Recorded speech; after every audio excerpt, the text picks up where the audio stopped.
My name is Tomás Brogan. I run Oireas Historical Services. My role here is to create and build the physical mannequin displays for the 500th anniversary of the Battle of Knockavoe. What we have is a number of displays showing key characters, clothing and equipment from the period. The first display is Con Baca O'Neill, sitting on his chair, and he has his wife beside him. We know he's Con Baca because historically the Irish chiefs would have all carried a thing called a slat ban, or slat is the Irish word for rod and ban is white, and this would have been an ash rod stripped of its bark, and there were normally a straight short rod like a sceptre. You'll also see that he's carrying the great sword, which is a clave moor, which we can take out to show. You can see that this would be a two-handed sword, used for close-in combat. And when they're swung, you use the full length of the handle to get the power of the swing. You can see it's quite big. It's probably as tall as I am myself, and these would normally be carried by somebody of a taller stature than I am myself. He's sitting on a throne. He's got his sheepskins for his comfort. He's wearing his brat, which is the Irish cloak. He's wearing a chainmail neck guard, and he's wearing a padded linen jacket, which is red because he's of slightly higher status than the other people, so he's going to be able to afford to get his clothing dyed and things like that. On the ground beside him is a thing called a rondella, and this is a metal circular shield that's of Spanish origin, this particular one. You'll see that in the inside of it's lined with padding, straps, and then a carry sling. His left hand, he has what they call an Irish ring pommel sword. The Irish ring pommels are quite unique, and the fact that the pommel is hollow, and the guard, the quillion, is curved. I've noticed that the scabbard, which is made from leather, and the leather scabbard has fringe all the way around, and that is evident in images, contemporary images of the Irish with these fringed sheaths. Now, the idea, we assume that the idea behind these fringes is that when water soaks into the leather scabbard, capillary action will cause the water to come away from the scabbard and away from the sword and actually drip off the fringe on the scabbard itself. Also, I've noticed the shoes. These are what they call Lucas Type 5 shoes, and they're based on extant archaeological finds. The good lady herself is wearing what we call an onion hat, which, because of the heat, is kind of settled down a little bit, surrounded by linen, and it's tied under the neck. And these appear in contemporary images of the period. She again is wearing a brat, which is a heavy wool sheet, and it's edged with wool. So the next main character in the exhibition is the Gallowglass. The Gallowglass are professional heavy infantry, and these troops go back to the warrior culture. So they're like two main Gallowglass could do a one-on-one battle, or they would fight in groups called sparths. This is the famous Gallowglass axe. It is called a sparth. For his secondary weapon, he's got what they call a halflang, which is a sword of Scottish origin. Again, you'll see that the scabbard is leather, but this time there's only a fringe on the bottom of it. Again, they do appear in imagery.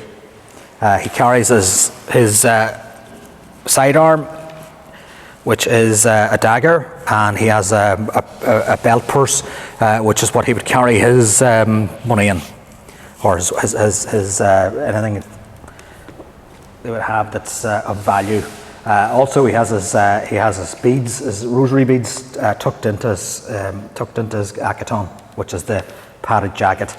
In his left hand, he's holding his helmet, which is called a bassinet, and they appear on a lot of the monastic or a lot of the tombstones. That's where you get a lot of the imagery of these Gallowglass. Now, Gallowglass also would wear chainmail shirts, but the Battle of Knockavoe is at night, and they're trying to covertly get into O'Neill's camp.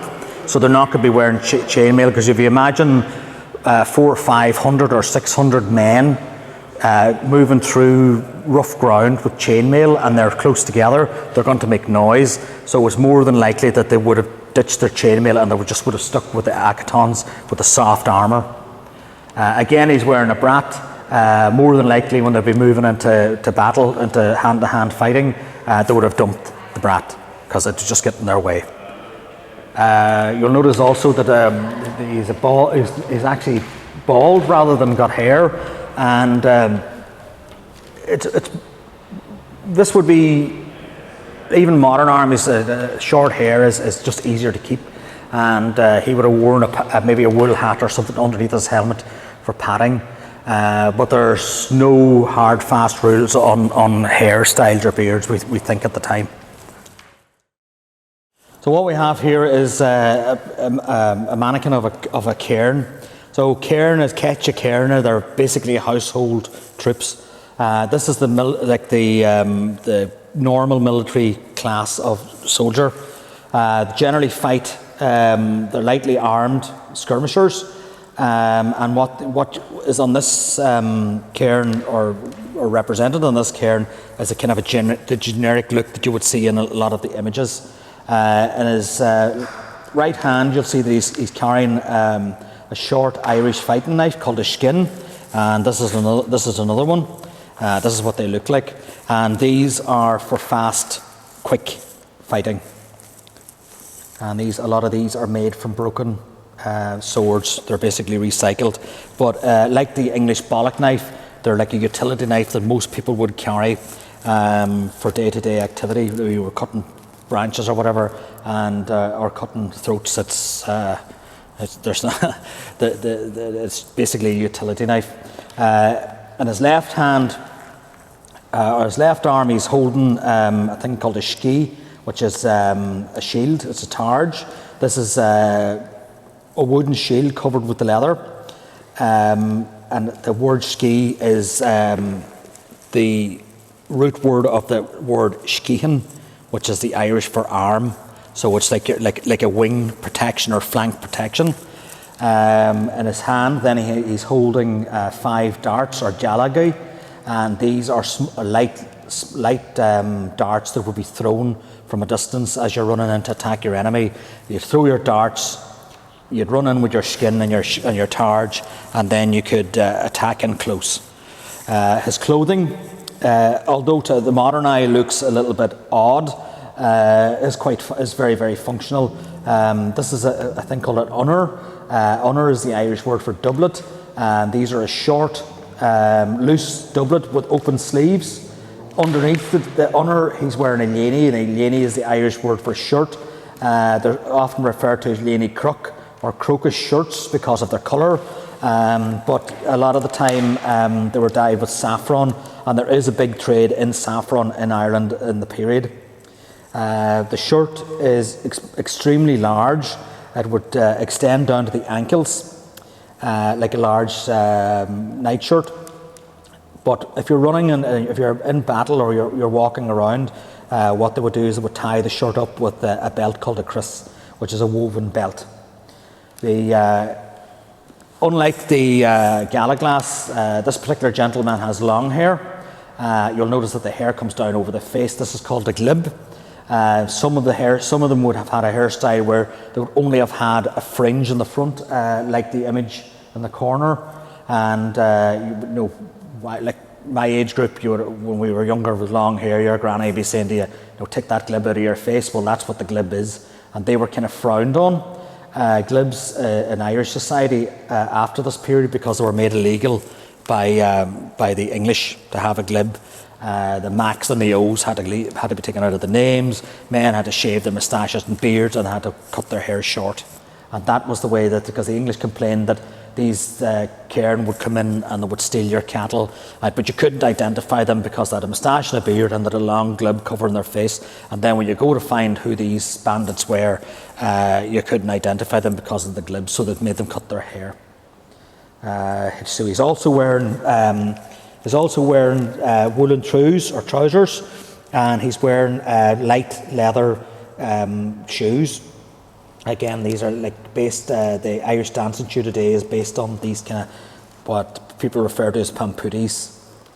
But what you will notice is that all the Irish men are wearing long, tight wool trousers, which makes sense. And most of the trousers would have a foot or some sort of a gore on them. The way they would either be looped around the toe, or they would actually have a full foot. And this is so. It completely covers them. It is kind of there are some written material that says that it was frowned on in Irish society to be barefoot. So we have to base what we do on that. So we put shoes on them, be they Lucas type 5s or like the Gallowglass shoes. They're different again. So we tried to cover as many styles of Irish shoe as we could. With the three main mannequins. So we move on then to the antagonists of the story. This is an impression of an English palesman, and the English did send troops up into Ulster in the 1510s, 1520s, and that was to try and do the Tudor reconquest of Ireland. This gentleman is wearing a wool coat, he's wearing tight trousers, and he's wearing an English ordnance over tunic. And these were basically like a dress, like a woolen overdress. And to mark out that he's of the English army, he's got his red George cross on. He's carrying a bill, which is their main weapon.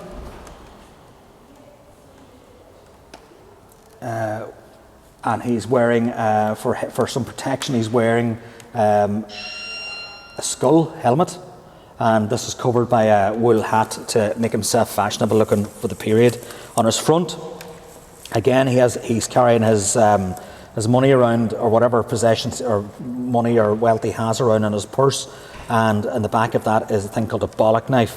And again, this is like a short utility knife that's traditional in England and Wales. So this again is another form of Irish ring pommel sword. This is what we refer to as an E-cullion. You see that the cullions are of an E shape. Now, what's interesting about these particular swords is that they appear in imagery, but there has never been, not that we're aware of, there haven't been any extant archaeological finds on these. So these really only appear in imagery. So we as an archaeological find hasn't been found, we don't know if these were somebody's imagination or an interpretation of what we do know existed in the extant record of the curled cullions.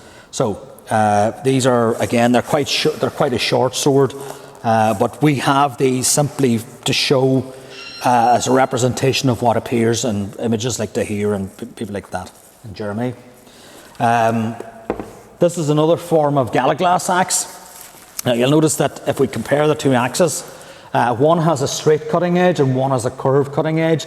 And the English do talk about some of the Gallowglass axes, that they were like a leather worker's knife and as sharp. And we assume that this is we assume that this curved blade is what they're talking about in regards to a leather cutter's knife. Because if you look at a leather cutter's knife, it's a half moon shape and they're extremely sharp. This one has a straight edge, and the overall length of the edge is usually 12 inches. But these would have probably been made locally, and they would be custom made, and so there would be a large kind of variety. But these were the two types that you would generally see in imagery, and they're also the two types that you would see and the archaeological extant record. So I'm not going to go into the where they were found and all that, but these are quite a formidable weapon.